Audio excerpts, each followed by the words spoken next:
What if two of the biggest claims about Jesus completely changed history? And for nearly 2,000 years, people have debated who Christ actually was. But hidden among ancient writings and controversial theories are two ideas that are so divisive that they've sparked arguments between historians, theologians, and skeptics alike. And almost every mainstream Christian scholar rejects them, but they refuse to disappear. And whether you're a believer, a skeptic, or somewhere in the middle, the two theories that you're about to hear are among the most controversial ideas ever proposed about Christ. And they're discussed in documentaries, books, university classrooms, and countless debates online. And before I tell you these, I want to make one thing very clear. These are real historical theories that have circulated for decades, actually centuries. And they're almost universally rejected by mainstream religious or Christian scholars, but they continue to spark debate all over the world. Because if either one of them are somehow true, they would completely change the way that millions of people understand history and religious history. And the first theory is called the swoon theory, and it begins on one of the darkest days in history. Jesus is beaten and forced to carry his own cross. He's nailed to it, and he's left hanging there for hours beneath the scorching sun. And according to the Gospels, Roman soldiers later confirmed his unaliving before his body was taken down and placed inside of the sealed tomb.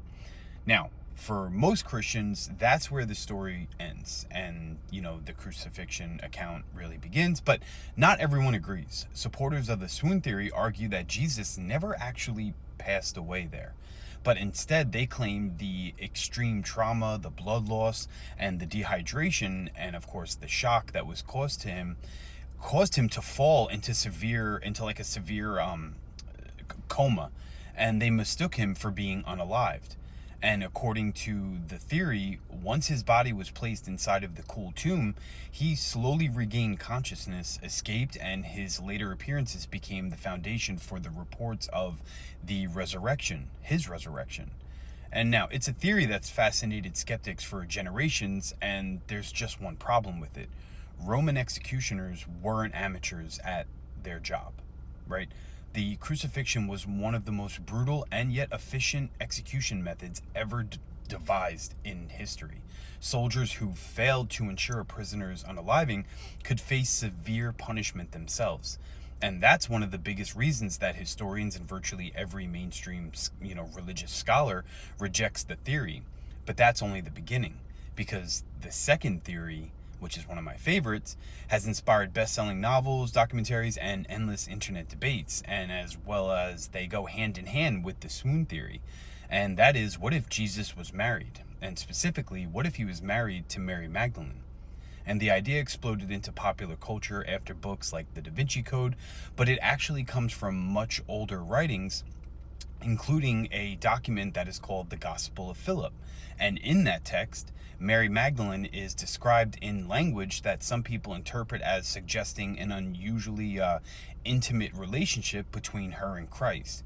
And over the years, that single passage has grown into claims that they were actually husband and wife, that they had children, and even that their bloodline secretly survived into the modern world, and that the Holy Grail is not some chalice or the Ark of the Covenant, but instead, what if the Holy Grail is actually the bloodline of Christ that still lives on today?